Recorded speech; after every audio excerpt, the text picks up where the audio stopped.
안녕하세요. 저는 결혼 7년 만에 자유의 몸이 된 30대 여성이에요. 저에게 제 결혼 생활에 대해 한마디로 정리하라고 한다면 저는 차별이라는 단어가 가장 딱 맞다고 생각해요. 정말 결혼 처음부터 끝날 때까지 시모에게 끊임없이 차별받았거든요. 듣고 보면 참 치졸하고 어이없는 일들인데 겪는 사람 입장에서는 엄청 기분 나쁘고 화날 일들이거든요. 그리고 그 과정에서 제 화를 더 돋우는 건 남편과 신우였죠. 시부를 제외한 나머지 시댁 가족들 덕분에 저는 이제 시자 달린 거라면 뭐든 싫은 사람이 됐네요. 지금은 이렇게 싫어하지만 연애 때 결혼 초반에는 저도 분명히 남편에 대한 사랑으로 가득했답니다. 남편은 저를 가정적인 사람이라 좋다고 했어요. 제가 가정적인 건 맞는 말이었거든요. 장녀로 태어나 부모님을 모시는 것은 당연히 제 일이었고 바쁜 부모님을 대신해 하던 요리와 가사일들이 제 몸에는 습관처럼 묻어 있었거든요. 저도 딱히 남한테 해주는 걸 싫어하는 타입도 아니라서 자주 주변 사람들을 초대해서 최근 알아낸 레시피로 요리를 해서 대접하는 일도 많았으니까요. 솔직히 정말로 결혼을 하게 됐을 때는 살짝 겁도 났어요. 남편은 대기업 회사원이었고 저는 중소기업에 다니고 있었으니까요. 그것뿐만이 아니라 시댁이 잘 사는 것도 저에게는 조금은 부담스러운 일이었어요. 남들이 들으면 신데렐라라며 시집 잘 갔다고 하겠지만 저에게는 그 모든 것들이 낯설고 두려웠거든요. 게다가 저희 집이 그리 잘 사는 형편이 못 되다 보니 더 위축되는 마음도 들었고요. 저희가 살 집도 시부 명의의 집이라는 걸 알았을 때는 정말 조심해야겠다 싶더라고요. 물론 저도 사람인지라 기분이 좋기는 했지만 그것도 잠시뿐이었어요. 바로 남편의 시댁 사랑 때문이었는데요. 그것도 시모와 신우에게 절절 매일 정도로 가까이 한다는 거였어요. 시부는 무서워하면서 말이죠. 그리고 저의 고민은 시모의 차별 때문에 생기기 시작했어요. 별것 아닌 일들이긴 하지만 눈에 띄게 저와 신우를 차별하는 일들이 많아졌거든요. 명절 같은 때에도 신우에게는 명품 스카프를 선물해주던 시모가 제게는 양말 세트를 선물해준다거나 신우 경조사에는 몇십만 원씩 하던 시모가 저희 친정 경조사에는 항상 5만 원만 하시더라고요.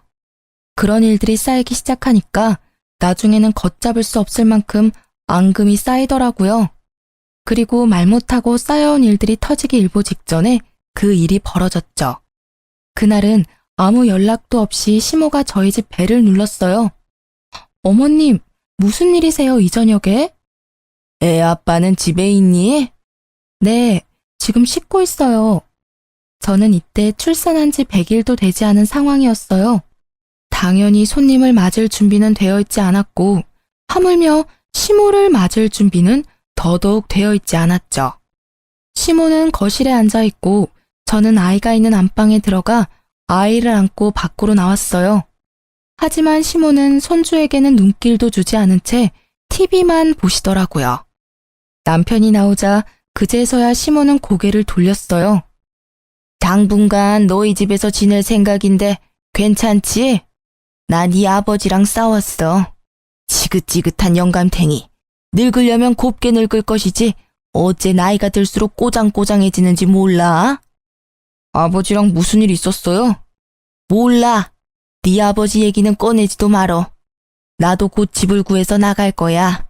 당장 있을 곳이 없어서 온 거니까 길어도 몇 달 안 될 거니까 그때까지만 있게 해줘. 저는 시모의 말에 거절하고 싶었어요. 출산한 지 얼마 되지도 않은 제가 시모의 눈치를 보면서 살 수는 없는 노릇이잖아요. 제가 둘러서 말해보려고 하는데 옆에서 먼저 남편이 말하더라고요. 알겠어요. 당분간 이 집에서 내 집이다 생각하고 편하게 지내요. 저와 단 한마디 상의도 없이 남편은 시모에게 오케이 사인을 내렸고 저는 튀어나오는 한숨을 삼키느라 애썼어요. 시모가 짐을 가지러 나간 사이에 저는 남편에게 말했어요. 어떻게 나한테 한마디 상의도 없이 어머님을 모신다고 그래. 나 지금 어머니 모실 수 있는 상황이 아니야. 출산 직후에 시집살이라니. 그냥 친정에서 조리하는 게 나을 것 같아. 에이, 뭐 그렇게 신경 쓸 일 있겠어? 엄마도 생각이 있으면 자기 괴롭히지는 않을 거야. 그리고 엄마 밖으로 잘 다니시는 거 알잖아. 당신이 신경 써야 할 일은 그게 없을 거라고. 게다가 엄마가 아버지랑 이혼하실 모양이야. 만약에 이혼하면 위자료 두둑이 받는다고 나한테 든든하게 챙겨준대. 희죽거리며 말하는 남편의 얼굴을 보니 한숨이 다시 터져나오더라고요. 솔직히 시모가 하는 말이 그런 거지. 실제로 위자료를 지금 시모가 가지고 있는 게 아니잖아요. 여보, 지금 당장 가지고 있는 돈이 아니면 진짜 나중 일은 모르는 거야. 혹시라도 모르니까 지금을 생각해, 응? 그런 실체 없는 돈에 휘둘리다 보면 나중에 곤란한 건 자기라고. 그러나 제 말이 귀에 들리지도 않는지 남편은 성의 없이 손만 휘휘 저으며 괜찮대도 하면서 저를 달래듯 말하더라고요. 결국 그 길로 시모와 같이 살게 되었어요. 그 불편한 시간, 공간, 눈빛, 진짜 미치겠더라고요.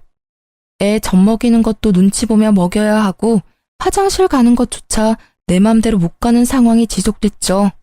시모는 나름대로 바쁘게 살더라고요. 방 하나를 비워두니 거기에 명품 가방에 시계, 액세서리까지 전시해두고는 홀로 서게 하겠다며 들락날락거리더라고요. 그때부터는 조금 편했어요. 하지만 마주치지 않고 나서는 다른 상황이 또 저를 불편하게 하더라고요. 시모는 돈이 생기면 신우부터 챙겼거든요.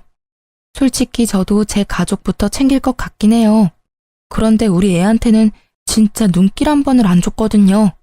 게다가 우리 집에서 살고 있는데 어째서 돈을 신우에게 다 쓰는지 이해가 안 갔어요. 솔직히 상식적으로 생각해도 지금 방 하나 비워두고 밥하고 빨래해주는 사람에게 돈 한 푼 줄 법도 한데 전혀 그럴 기미가 없더라고요. 그래도 그러려니 했어요. 팔은 안으로 굽는 거고 시모가 이러면 나도 친정엄마한테 더 잘하면 되겠다고 생각했으니까요. 그런데 제 분노를 폭발시키는 일이 일어났어요. 그것도 우리 아기 100일 때요. 솔직히 신혼의 아기가 100일이었을 때 시모가 이것저것 챙겨준 터라 저도 솔직히 그만큼은 아니더라도 뭔가 해줄 거라고 생각했거든요. 그런데 막상 100일이 되니 코빼기도 보이지 않더라고요. 가족끼리 조촐하게 하기로 한 건데 저녁 식사 시간이 다 되도록 아무도 들어오지 않더라고요.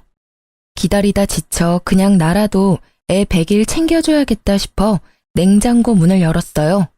그런데 아침 일찍 일어나서 해둔 아기 100일상에 올릴 음식이 하나도 없더라고요. 애만 먹는 게 아니니 찜갈비며 잡채며 미역국까지 해놨는데 음식이 사라져 깜짝 놀랐어요. 저는 음식의 행방을 찾다가 시모가 생각났어요. 우리 집 냉장고에 손댈 수 있는 사람은 셋뿐이니까요. 남편에게 연락하니 역시 신우집에 있다고 하더라고요. 저는 신우집에 찾아갔어요. 갔더니 세상에 제가 만든 음식들을 신우 내외랑 아이들이 다 먹어버렸더라고요. 찌끄러기만 남은 제 반찬통을 보니 열이 치솟았어요. 당신은 왜 여기 있어? 우리 애 100일인 거 내가 아침에 말했지. 일찍 들어오라고 했는데 여기서 뭐 하고 있는 거야? 어머니가 여기 계셔서 모시고 가려고 했지. 그런데 왜 이렇게 화가 났어? 그럼 화 안 나게 생겼어? 사람들은 코빼기도 안 보이지. 내가 만든 음식은 다 사라졌지. 어머님, 어떻게 우리 애 100일에 쓸 음식을 말도 없이 홀라당 가져가실 수가 있어요? 어머, 얘 말하는 것 좀 봐. 네 애만 중요하니? 나한테는 우리 딸 손녀도 귀해, 응? 너보다 내 새끼 뱃속에서 나온 애가 더 귀하다고. 너도 설마 내가 지금 돈 없고 백 없다고 나한테 뭐라 하는 거니? 너 그렇게 안 봤는데 정말 저속하다, 응? 어머님이 돈이 없기는 왜 없으세요? 그만한 명품들 있으면 웬만한 집 한 채 정도는 나오잖아요. 근데 이 상황이 정말 웃기잖아요. 내 새끼 음식 차려놨는데 어머님이 음식을 다 가져갔으니까 제가 화내는 건데 왜 이야기가 거기로 튀어요? 제 딸 음식을 대체 왜 가져가셨냐고요? 어머, 반찬 좀 가져갔다고 시어머니를 잡네 잡아. 꼴랑 몇 개 가져온 거 가지고 이 난리를 쳐? 그 반찬 몇 개를 만든 건 저잖아요. 게다가 신우한테 그렇게 퍼다 주시는 거 이해하거든요? 그런데 인간적으로 제가 만든 것까지 여기 가져오시는 건 좀 아니죠. 제가 어머님 밥 차리고 빨래하고 청소까지 다 해드리는데 이런 식으로 신우하고 차별하시는 건 너무하지 않아요? 게다가 손주들까지 차별하시잖아요. 차별이라니? 나는 없이 사는 너희 올케가 눈에 밟혀서 이러는 거야. 그리고 차별을 한들 네가 뭔데 나한테 그런 소리를 해? 네가 우리 집 사람이니? 넌 부혜자잖아. 없이 사는 신우요? 우리 집보다 평수도 넓은 데다 애도 하나뿐이고 남편은 돈 잘 벌어서 일도 안 하는 신우가 없이 살아요? 왜 이래 당신? 그만 좀 해. 왜 이렇게 심술궂게 굴어? 그것도 누나 집까지 와서. 너도야. 넌 도대체 어느 집 가장이니? 애 100일에도 늦도록 남의 집에 가 있는 네 꼴은 정상이냐? 애 100일상 뺏긴 걸 버젓이 보고도 누나 집에서 있는 게 좋으면 그냥 누나 집에서 지내. 어머님도 마찬가지고요. 저는 집에 돌아와서도 화를 삭히지 못했고 복수를 하기로 했어요. 그냥 시모가 나갔으면 하는 마음으로요. 시모 생일이 하루 앞으로 다가왔을 때 저는 시모가 보는 앞에서 음식을 가득 했어요. 꼬막, 조기, 찜갈비에 전까지. 아침부터 점심까지 꼬박 음식을 만들었는데 시모가 제 앞에서 한마디 하더라고요. 내 생일이라고 챙기는 건 좋은데 그렇다고 저번에 내가 화낸 일이 풀릴 거라고 생각하지는 마. 네가 이렇게 아양을 떨어도 난 안 넘어가. 그 말에 저는 속으로 웃었어요. 그리고 시모가 방으로 들어가자 그 음식들과 반찬까지 탈탈 털어 친정으로 가지고 갔죠. 친정에서는 무슨 잔치하냐며 좋아하셨고 그렇게 먹고 즐기다가 저녁 무렵이 됐죠. 남편에게 전화가 오더라고요. 엄마 생일인데 어디서 뭐하고 있는데? 그리고 아침에 하던 음식들은 다 어디 갔어? 밥이라도 먹으려니 반찬이 하나도 없잖아. 아침에 하던 음식? 그건 죄주인 찾아갔지.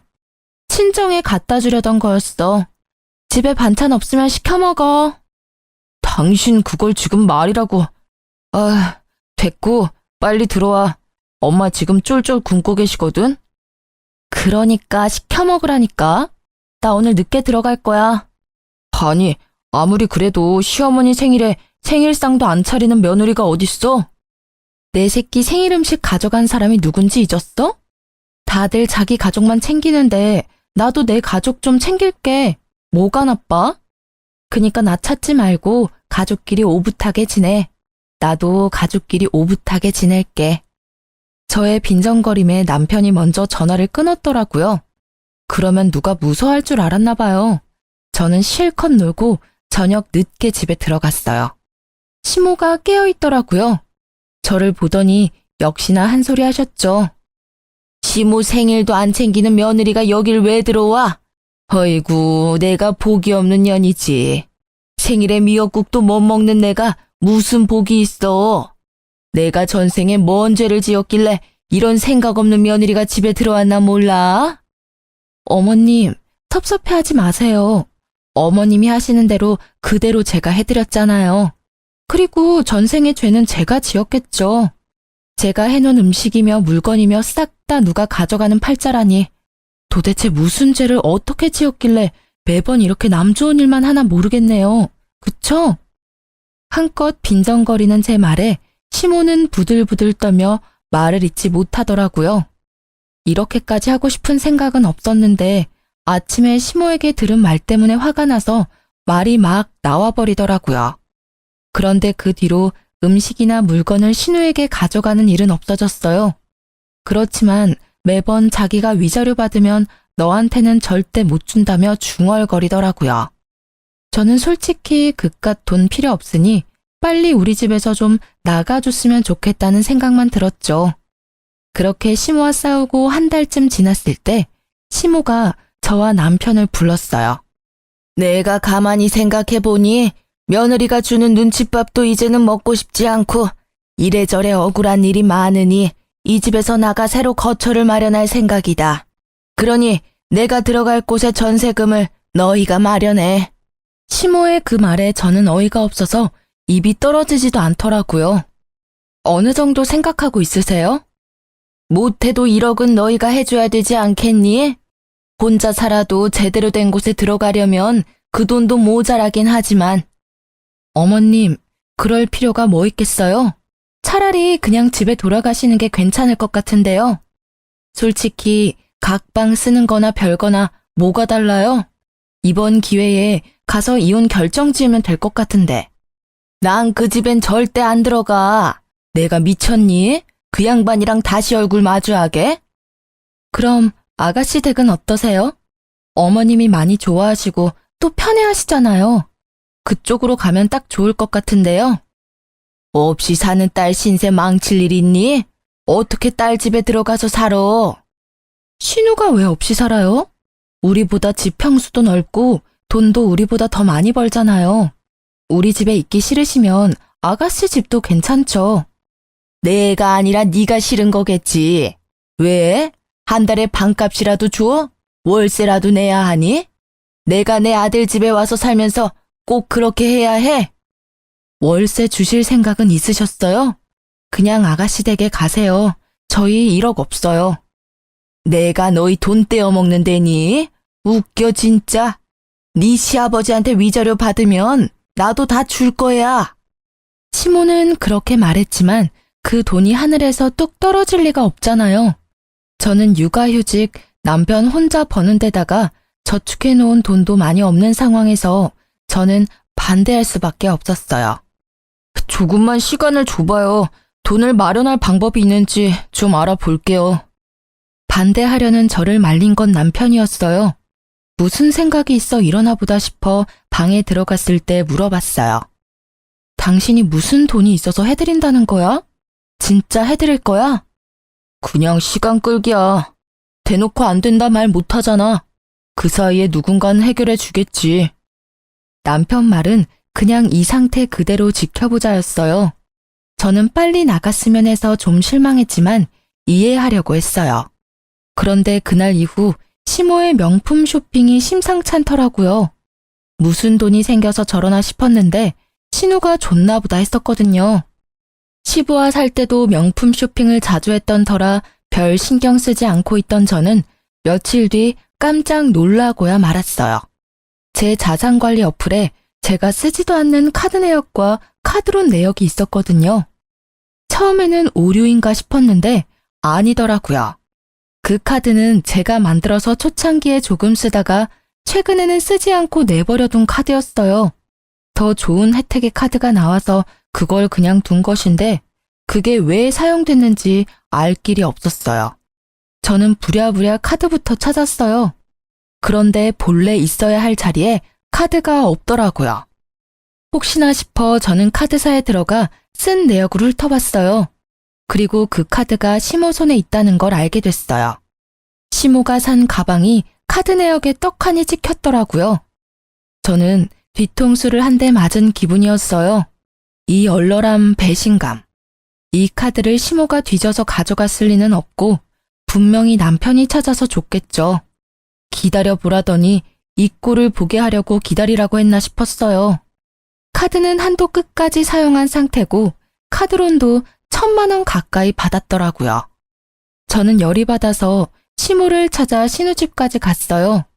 들어가는데 남편 신발이 거기 있더라고요.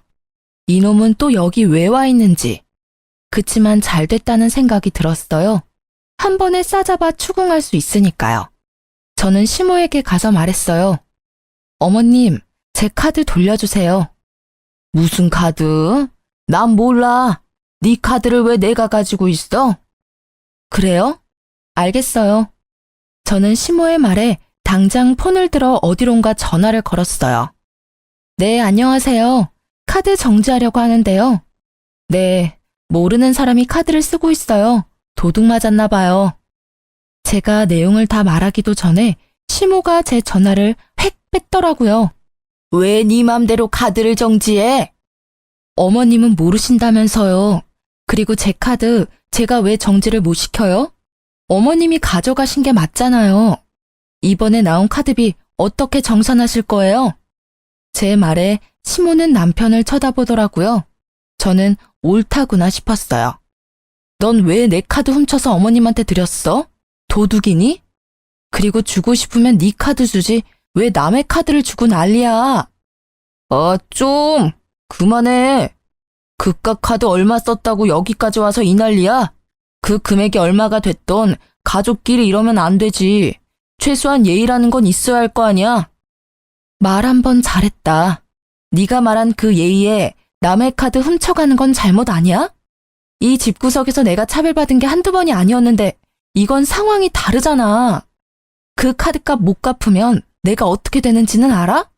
신용도 팍팍 떨어져서 신용불량자 되면 네가 책임질 거야? 내주면 되잖아. 얼만데? 1,400이다 이놈아. 카드값이 400에 카드론이 1,000이야. 제 말에 남편이 깜짝 놀라 시모를 쳐다보더라고요. 위자료 나오면 다 갚아줄게. 그동안만 좀 어떻게 해줘, 어? 위자료 받으면 그 정도는 푼돈이야. 지금 그 푼돈이 없잖아요. 그 위자료는 대체 언제 받으시는 건데요? 아니, 아버님이랑 이혼하실 마음은 있으세요?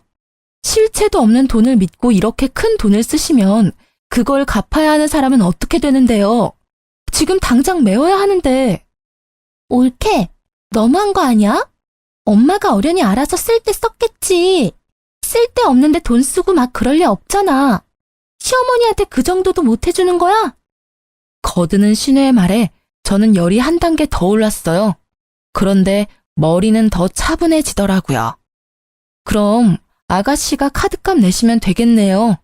어머님이 사용하시는 돈의 절반이 아가씨 댁에 돈 쓰는 거잖아요. 그러니까 아가씨한테 받을게요. 그럼 될까요? 아니, 왜 그걸 나한테 받아? 올케 진짜 상식 없는 사람이네. 이 보세요. 그거 난 한 푼도 쓴 적 없거든? 그러니까요. 그렇게 어머님 편 들고 싶으시면 아가씨 돈으로 카드값을 갚고 하시라는 말이에요. 솔직히 어머님 위하신다면 그 정도 가능하잖아요. 이거 봐요. 아무도 이 카드비 안 내준다고 하잖아요. 몰래 카드 가져가 놓고 카드비는 저한테 다 맡길 생각이었던 거잖아요.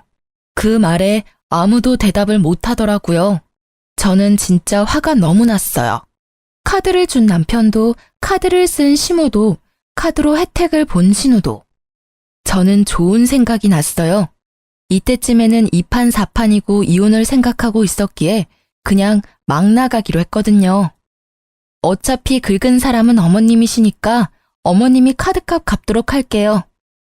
그 말에 시모가 멀뚱멀뚱 쳐다만 보더라고요. 제가 하는 말을 못 알아들으시더라고요. 아니, 자기는 낼 생각이 없는데 지가 저런들 무슨 상관이야? 이런 표정이었죠. 저는 그런 시모의 표정을 뒤로하고 남편에게 말했어요. 곧 이혼 서류 갈 거니까 알아서 해. 남편이 뒤에서 소리쳤지만 저는 무시하고 집으로 돌아왔어요. 집에 돌아와서 제가 한 첫 번째 일은 시모 방에 있는 명품 액세서리와 시계, 가방을 싸그리 담는 거였어요. 그리고 그걸 다 전당포로 가져갔어요. 요새 젊은 사람들이 고가의 전자기기나 명품 가방을 맡기고 돈을 빌린다고 하더라고요. 저도 그렇게 전당포에서 돈을 빌렸어요. 그것들을 다 맡기니 카드값보다 좀 더 나오더라고요. 명품 가방 같은 건 원래 그렇게 크게 쳐주지는 않는데요. 시간이 지나면 또 값이 떨어지기도 하니까요. 다 팔고 나온 전당포 앞에서 저는 카드사에 전화해서 카드빚부터 싹 다 갚아버렸어요. 그리고 홀가분한 마음으로 집으로 갔죠.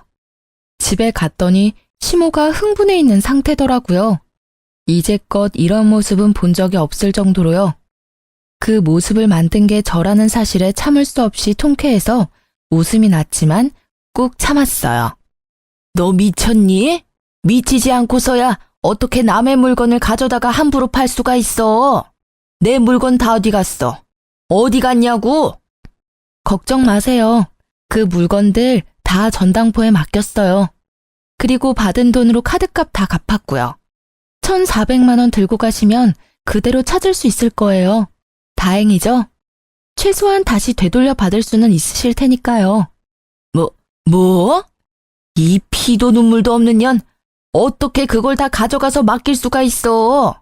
내 물건을 마음대로 가져갈 권리가 너한테 있어? 그럼 제 카드 마음껏 쓸 수 있는 권리는 어디 있었는데요? 피도 눈물도 없어요. 그 말 그대로 돌려드릴게요. 어떻게 육아휴직 중인 며느리 카드 펑펑 쓰고는 안 갚을 생각을 하세요? 저와 시모가 싸우는 걸 보자 남편은 제 손목을 붙잡더니 이야기 좀 하자고 돌려 세우더라고요. 너 진짜 너무하다. 이혼 이야기도 그렇고 어머님 일도 이렇게 일방적으로 모든 일을 해결하려고 해. 내가 알아서 다 해결했을 텐데 왜 일을 크게 벌려? 네가 더 너무하지. 네가 하는 말은 다 너 스스로한테 해야 하는 말 아니야? 누가 들으면 고해성사인 줄 알겠네. 그렇게 시모와 신우가 좋으면 그 집 가서 살아. 여기 있는 처자식 다 무시하는데 네가 아빠고 남편이야? 해결? 네가 뭘 해결해 줄 수 있는데? 아까 그럼 카드값 누가 갚아줄 거냐고 물었을 때 왜 대답도 안 했어? 갚을 생각이 없었으니까 그랬던 거 아냐? 가족이잖아. 당신이 힘들면 나도 도와주려고 할 거야. 이번 일도 그래. 힘든 엄마 생각해서 한 일이야. 그걸 왜 그렇게 비꼬아서 생각하는 건데? 그건 네 생각이겠지. 비꼬아서 생각한다고? 너는 그럼 상식적으로 생각을 좀 해. 솔직히 나는 이혼? 소송으로 가도 상관없어. 난 잘못한 거 하나 없으니까. 내 카드 몰래 가져다 심어준 당신 잘못이 더 크거든. 그러니 당신이 나한테 위자료 주는 건 정해진 결과야. 그러니까 당신이 어머님 잘 모시고 살아. 나는 소송 진행하는 동안 친정 갈 거니까. 그 마지막 말을 듣고서야 남편의 정신이 돌아오는 듯 보였어요. 그 눈빛에 당황함이 가득했거든요. 제가 없으면 누가 시모 밥하고 빨래해줘요? 시모는 시부집에서 가정부가 해주는 대로 살았으니 살림은 하나도 모르거든요. 잠깐만. 당신이 집 나가면 누가 어머니를 모셔? 안 돼. 이혼은 절대 안 돼. 내가 이혼할 만큼 잘못한 건 아니잖아. 잘 생각해봐. 아버지랑 어머니 이혼하면 위자료 빵빵하게 나와. 우리한테도 얼마 떨어지겠지. 근데도 진짜 이혼할 거야? 난 돈 필요 없어. 지금 당장 가정부가 필요하면 용역업소에 연락해. 저는 그렇게 말을 던지고는 그 자리에서 바로 시부에게 전화했어요. 아버님, 찾아뵙고 말씀드려야 하는데 지금 경황이 없어서요. 저희 부부 이혼하려고요. 제 전화에 시부는 가족 전원을 집으로 부르셨어요. 한 번은 거쳐야 할 일이었죠. 시부는 아무것도 모르는 눈치였어요. 저는 시부에게 그간 있었던 일들을 모두 설명했어요. 제 이야기를 듣던 시부의 얼굴이 벌겋게 일그러지더라고요. 그리고 그와 반대로 시모의 얼굴은 헬쓱하게 질렸고요. 이 여팬네가 이혼 전에 별거 하자고 하더니 기어이 아들 집에 기어 들어갔어? 아니 얻어먹으려고 갔으면 조용히 잘 있을 것이지. 왜 분란을 만들어서 애들 이혼 이야기까지 나오도록 만들어? 내가 왜? 뭘 잘못했어요? 그래, 100번 양보해서 내가 잘못했다고 쳐. 그런데 내 물건 가져다가 멋대로 판 며느리도 잘못했잖아요. 근데 왜 나한테만 난리예요? 아버님, 그 물건 판 거 아니고 전당포에 맡긴 거예요. 그 돈으로 제 카드빚 갚았고요. 결제일이 코앞이라 어쩔 수 없는 선택이었고 사실 그 카드값만큼 가져가면 다시 되돌려받을 수 있어요. 그러니 엄밀히 따지자면 판 건 아니죠. 옳게. 아무리 그래도 사람 물건을 마음대로 가져갈 필요가 있었어? 아가씨, 그렇게 어머님을 위한다면 지금 당장이라도 전당포에 맡겨놓은 명품 다 찾아오시면 되잖아요. 본인 돈으로. 어머님 목숨보다 소중한 거라잖아요. 딸이 돼서 그것도 못 해줘요? 그것보다 배는 받아오셨으면서. 제 말에 결국 시모도 신우도 입을 꾹 닫더라고요. 신우는 시모 명품을 되돌려줄 생각도 없어 보였고요. 본인이 할 수 있는 게 아니면 남한테 그걸 강요하지 마요. 아시겠어요? 이거 봐요. 내가 이 꼴을 보고 살아야 해요? 당신이 위자료를 계속 적게 말하니까 내가 이혼을 못 하잖아요. 빨리 내가 원하는 만큼 해주고 이혼해줘요. 그제야 감이 오더라고요. 어머님이 이혼을 하고 싶어 하는데 이혼을 왜 안 하나 싶었거든요. 위자료가 자기 마음에 들지 않았던 모양이었어요. 그런데 시모의 말에 시부의 표정이 참 오묘하더라고요. 웃는 것도 우는 것도 아닌 그런 이상한 얼굴. 뜸들이던 시부가 말을 꺼냈어요. 당신 원하는 대로 이혼해줄게. 근데 위자료는 아마 없을 거야. 그게 무슨 소리예요? 당신 재산이 얼만데? 당신이 위자료 적다고 할 때부터 조금씩 처분해서 이제 별로 없어. 그래도 3억 정도는 가지고 있어. 그런데 그마저도 기대 못할 거야. 내가 당신이랑 이혼하려는 게 당신 사치랑 낭비 때문이었거든. 근데 이거 봐봐. 자식들 이혼까지 하게 만들었으니 당신은 유책 배우자인데다가 며느리한테 위자료를 줘야 할지도 모를 사람이 됐어. 내가 재산을 나눠도 당신한테 돌아갈 몫에서 위자료를 다 빼면 얼마 안 남아. 그 말에 시모의 얼굴이 새파랗게 질리고 남편과 신우의 얼굴도 당황함으로 말을 못하더라고요. 실체 없는 돈을 믿었던 남편과 신우의 벙찐 표정이 압권이었어요. 저는 두 사람의 얼굴을 보며 속으로 한참 웃었어요. 당신 거짓말이죠? 설마 그 돈, 땅 다 팔았어요? 아니지. 팔면 돈이라도 남을 텐데 그거 다 어쨌어요? 어쨌긴 기부했어. 아깝기는 했는데 당신한테 뺏기는 것보다는 기분이 훨씬 낫더라고. 적어도 밑 빠진 독에 물 붓는 느낌은 아니었으니까. 그게 말이 돼요? 진짜 내 돈, 내 위자료 어디 갔냐고요? 당신 나 속일 생각하지 말아요.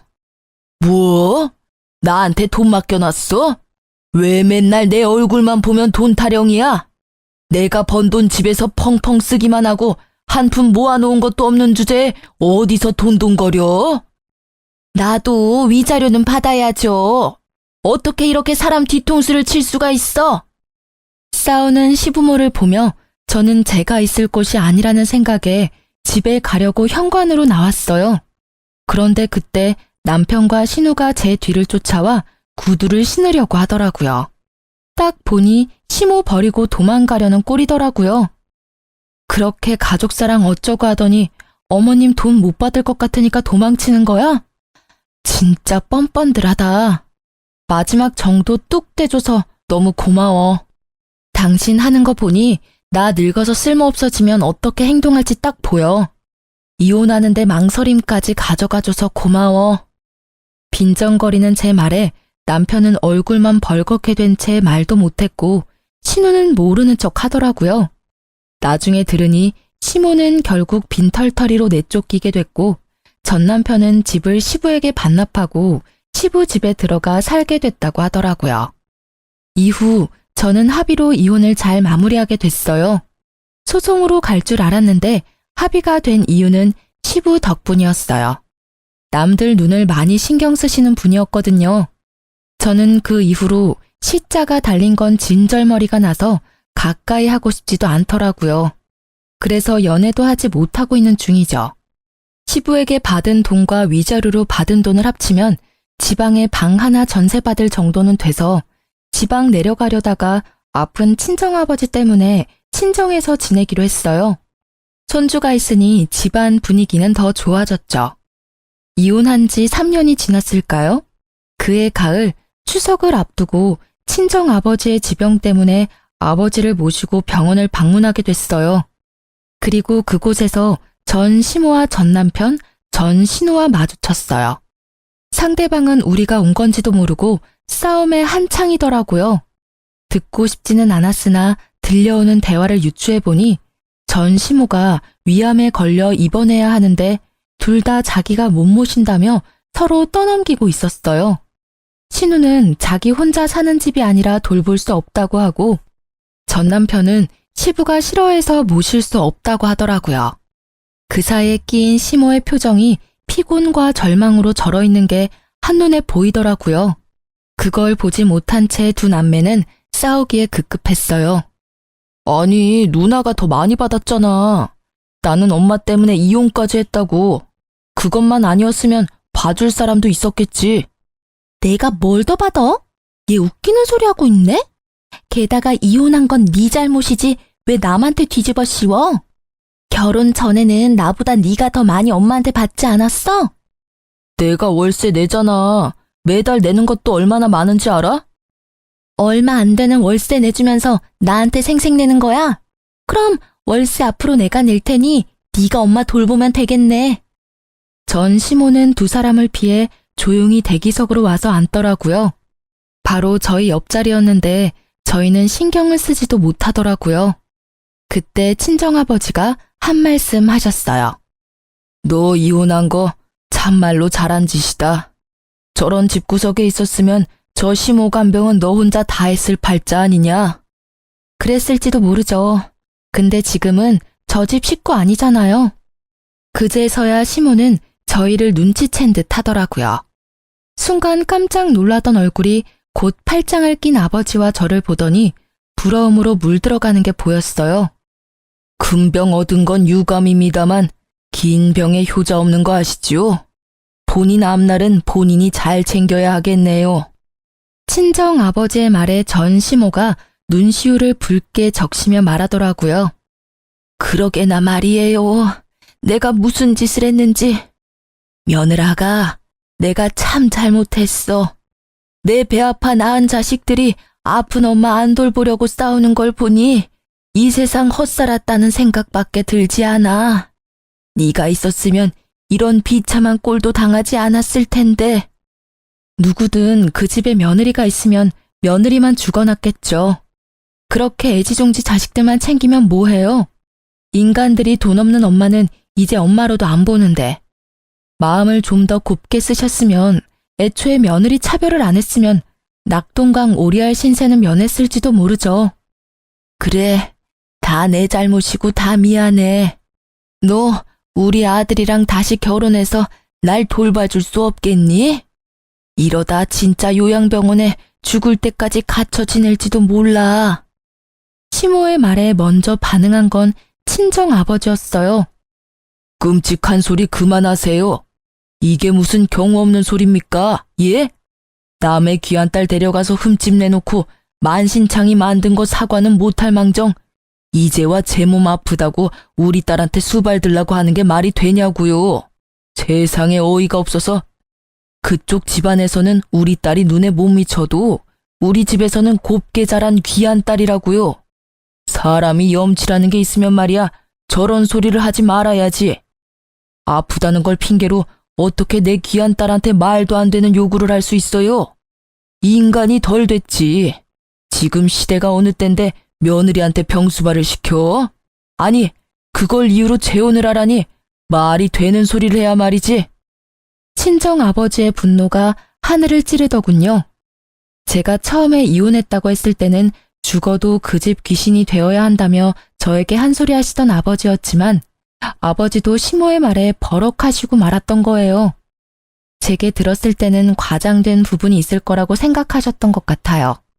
그리고 이런 이야기는 양쪽 이야기를 다 들어보지 않으면 진실을 알기 어렵다며 저에게 말하기도 하셨거든요. 아버지 입장에서는 제가 별거 아닌 일에 참지 못하고 이혼을 결정한 거로 보였을 테니까요.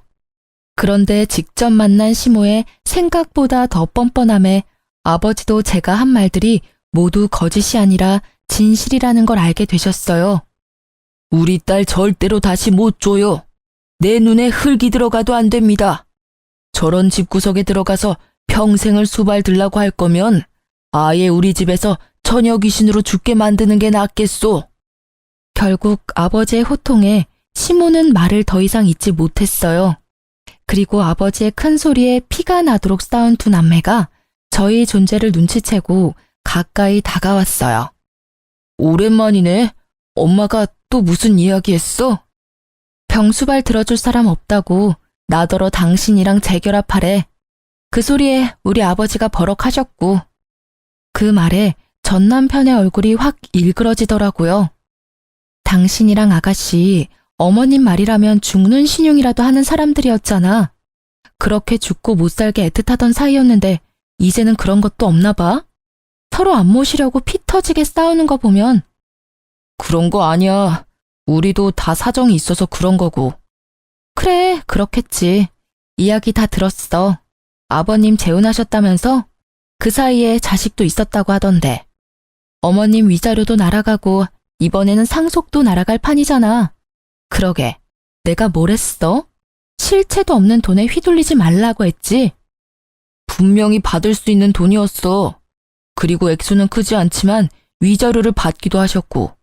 근데 그걸 한순간에 다 날려버렸다고.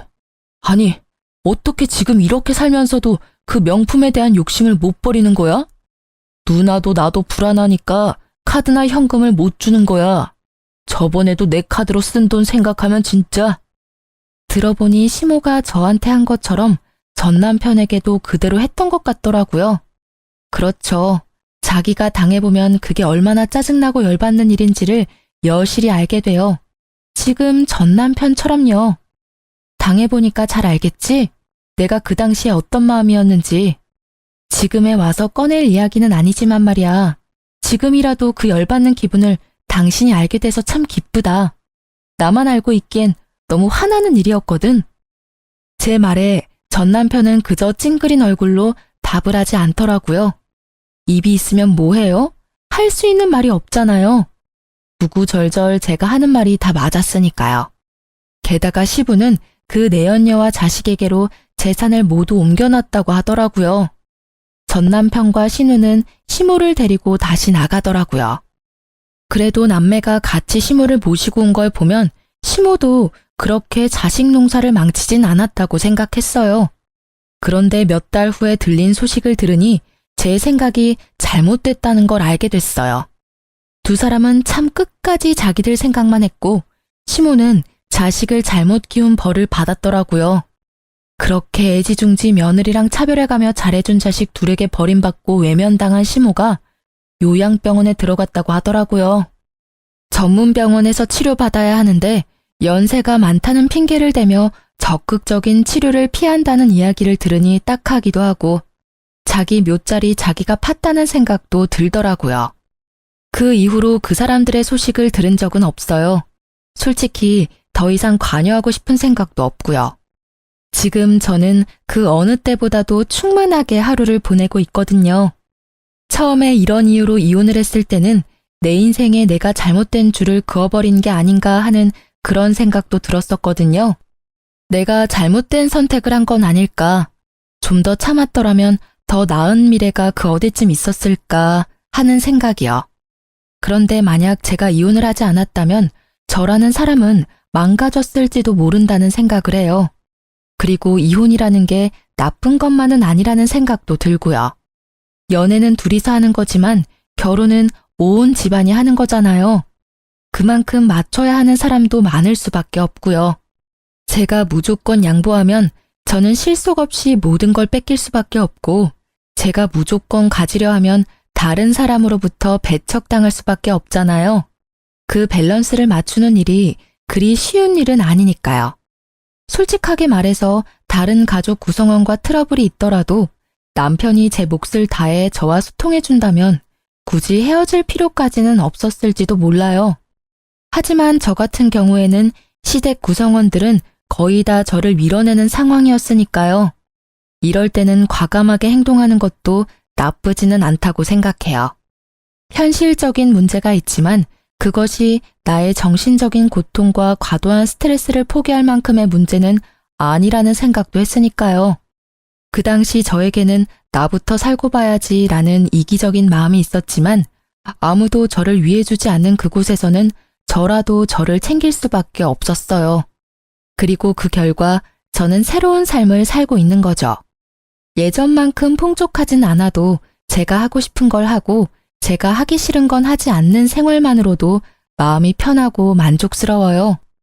이렇게 제 이혼 과정에 대한 이야기를 하고 있으면 지금은 지인들과 농담도 하고요. 한동안은 이혼, 돌싱 이야기만 들어도 스트레스였는데 말이죠. 지금은 이렇게 사연글을 보낼 정도의 소재거리 정도가 된 거죠. 제 글을 읽고 함께 즐겨주신다면 저도 기쁘답니다.